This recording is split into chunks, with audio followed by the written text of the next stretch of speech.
নতুন করে বিজেপিকে অক্সিজেন দেওয়ার জন্য মমতা আবার ধর্মকে টেনে নিয়ে আসলেন। আচ্ছা, কত বড় অহমিকা হলে তিনি বলতে পারেন কোরআন, গীতা, বাইবেল, মহাভারত, রামায়ণ সব শেষ হয়ে যাবে, কিন্তু মমতা ব্যানার্জির নাম থাকবে, মমতা ব্যানার্জির কাম থাকবে। আমাদের দোষারোপ করা হয় কমিউনিস্ট বিদ্বেষ ছড়ানোর জন্য। ফয়েজ আহমদ ফয়েজ কমিউনিস্ট কবি, ও যে যার গজল নিয়ে এত হইচই হলো সিএনআরসির সময়, তার কবিতাটা ব্যবহার হলো, যেটা ষড়যন্ত্রের বিরুদ্ধে তিনি লিখেছিলেন, লাজিম হ্যাঁ কে হাম ভি দেখেঙ্গে, উর্দু কবিতা। তাতে একটা লাইন আছে যেটা নিয়ে বিজেপির আপত্তি ছিল, কারণ তাতে আল্লাহ শব্দটা আছে কেন। কমিউনিস্ট কবি বলছেন, जब अर्श खुदा के काबे से हर बुत उठवाए जाएंगे बस नाम रहेगा अल्लाह का। কমিউনিস্ট কবি ফয়েজ বলছেন, আর মমতা বলছেন বাকি সব মিটে যাবে, শুধু তার নাম থাকবে আর তার কাম থাকবে।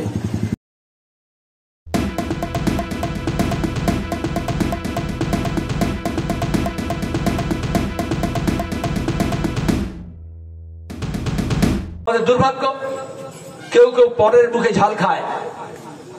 প্রথমে যেদিন ব্যাঙ্গালোর বৈঠক হলো, আইএসএফ এর নেতৃত্ব বললেন আমরা থাকবো না, যেখানে কংগ্রেস থাকবে, যেখানে তৃণমূল কংগ্রেস থাকবে, সেখানে আমরা থাকবো না।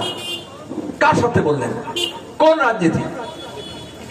আচ্ছা, আমাদের সঙ্গে কংগ্রেসের বিরোধ কম, কিন্তু যদি লক্ষ্য এক থাকে, মত আর পথ আলাদা হলেও কোথাও না কোথাও আপনার একসঙ্গে মিলন হবে। স্বাধীনতা আন্দোলনের সময় ইংরেজকে তাড়াবো, দেশ স্বাধীন করব, গান্ধীবাদ এবং মার্ক্সবাদীর মধ্যে অনেক তর্ক, অহিংস পথে হবে না সহিংস পথে হবে, কিন্তু আমরা স্বাধীনতা আন্দোলনে একসঙ্গে মিললাম। আজকে সিপিআইএম যে স্লোগান দেয়, কমিউনিস্টরা যে স্লোগান দেয়, ইনকলাব জিন্দাবাদ, এটা কোনো কমিউনিস্ট দিয়েছে? কংগ্রেসের নেতা, স্বাধীনতা আন্দোলনের সংগ্রামী মৌলানা হাসরত মোহানি, তিনি প্রথম কংগ্রেসের এআইসিসি সেশনে বললেন ইনকলাব জিন্দাবাদ। তারপরে কথা আলাদা, কংগ্রেসের বন্দে মাতরম স্লোগান নিয়ে গেল, জয় হিন্দ স্লোগান। নেতাজি সুভাষ চন্দ্র বললেন এমন একটা স্লোগান হওয়া উচিত যেখানে কোনো ধর্মের আঁচ থাকবে না, সব ভাষার লোক বলতে পারবে না। আবিদ হাসান সাফরানিকে বললেন, সে বললো জয় হিন্দ। নেতাজি সুভাষ চন্দ্র বললেন এটাই স্লোগান ভালো, এখানে কোনো ধর্ম, কোনো ভাষা, কোনো বিভেদ থাকবে না।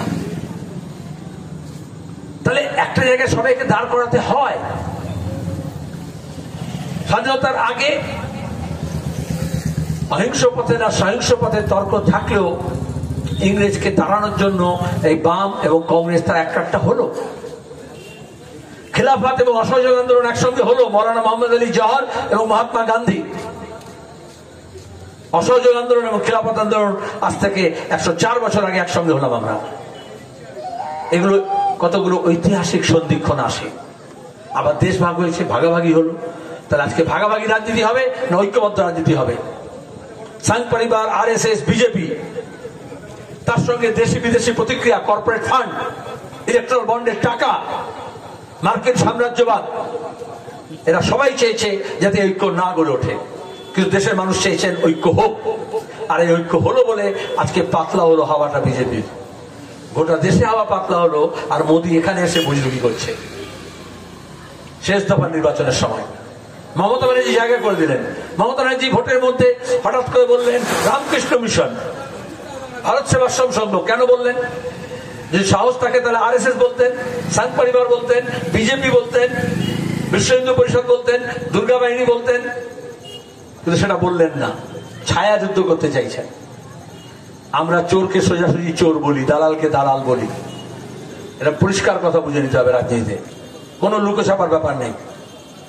আর সেজন্যই দাঁড়িয়ে আজকে যে ঐক্যটা গড়ে উঠলো, সে ঐক্য ভাঙার চেষ্টা হচ্ছে। এখানে যাদবপুর কেন্দ্রে আমরা সৃজন ভট্টাচার্যকে প্রার্থী করেছি, অনেক ভেবে চিন্তে করেছি। নতুন প্রজন্মের ছেলেমেয়েরা এগিয়ে আসছে। বিজেপির কাছে নতুন কোনো মাল নেই, তৃণমূলের পুরনো গুদামের মালগুলো আছে। আর তৃণমূলের কাছেও নতুন কিছু নেই, খুব বেশি হলে টলিউড বলিউড, আর তা হলে বিজেপি থেকে।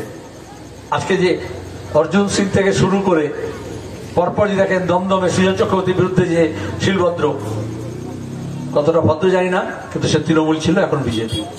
তাপস রায় যে বিজেপির ক্যান্ডিডেট, সে তৃণমূলের সেদিন পর্যন্ত এমএলএ ছিল, মন্ত্রী ছিল, তোমার চিফ হুইপ ছিল।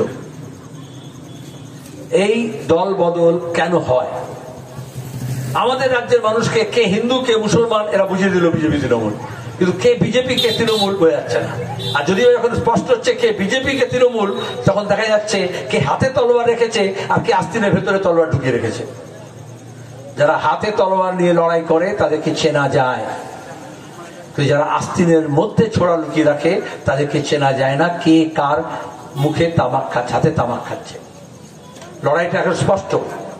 এই দক্ষিণবঙ্গে এখন যখন লড়াই হচ্ছে, বিজেপি বাজারে নেই, যাদবপুরে বলুন আর দক্ষিণ কলকাতায় বলুন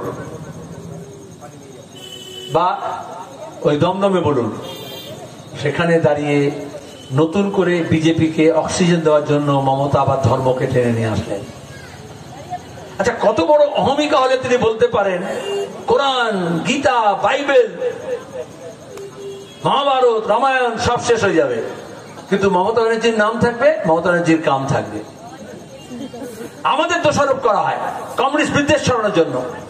ফয়েজ আহমদ ফয়েজ কমিউনিস্ট কবি, ও যে যার গজল নিয়ে এত হইচই হলো সিএনআরসির সময়, তার কবিতাটা ব্যবহার হলো, যেটা ষড়যন্ত্রের বিরুদ্ধে তিনি লিখেছিলেন, লাজিম হ্যাঁ কে হাম ভি দেখেঙ্গে, উর্দু কবিতা।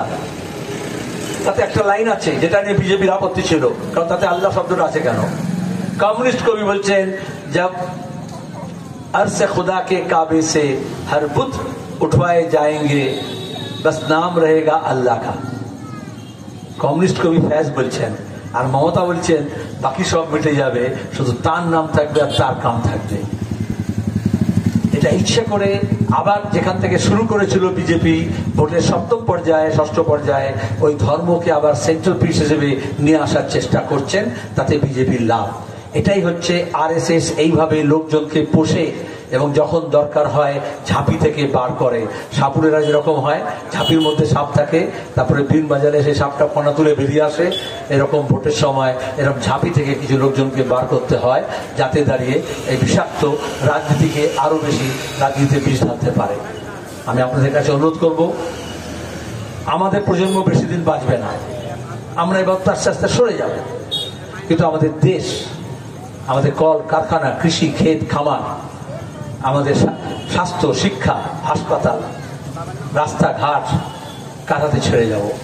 কারা দেখবে আমাদের পরিবেশ, কারা দেখবে আমাদের নদী, পুকুর, ঝর্ণা, পাহাড়, আমাদের দেশের মানুষ, তাদের ঐক্য, তাদের সম্প্রীতি, আমাদের সংবিধান, আমাদের বিধানসভা, আমাদের লোকসভা, আমাদের পঞ্চায়েত, আমাদের পুরসভা, এগুলো কি লুটের হাতে হাতে ছেড়ে দেবো? এই জন্য নতুন প্রজন্ম, এই যে সায়নকে দেখছেন, তমলুকে গিয়ে বাঘের বাচ্চার মতো লড়াই করেছে, সৃজনকে আমরা দাঁড় করিয়েছি, দীপশিতাকে দাঁড় করিয়েছি, এই জন্যই ফ্রেশ কপস তাদেরকে আপনাদের সামনে হাজির করেছি। हम लाए हैं तूफान से कश्ती निकाल के इस देश को रखना मेरे बच्चों संभाल के।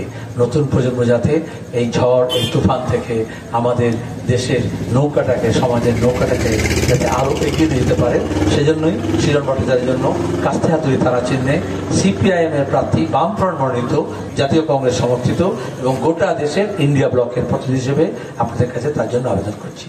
এই কথা বলে আপনাদের সবাইকে ধন্যবাদ, নমস্কার, আদাব সালাম জানিয়ে শেষ করছি। ইনকলাব জিন্দাবাদ। প্লিজ চুরি করবেন না।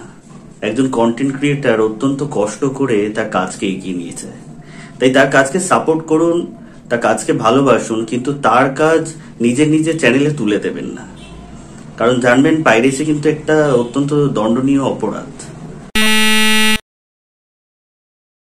আপনারা দেখছেন আওয়াজ, রোজকারের হক কথা।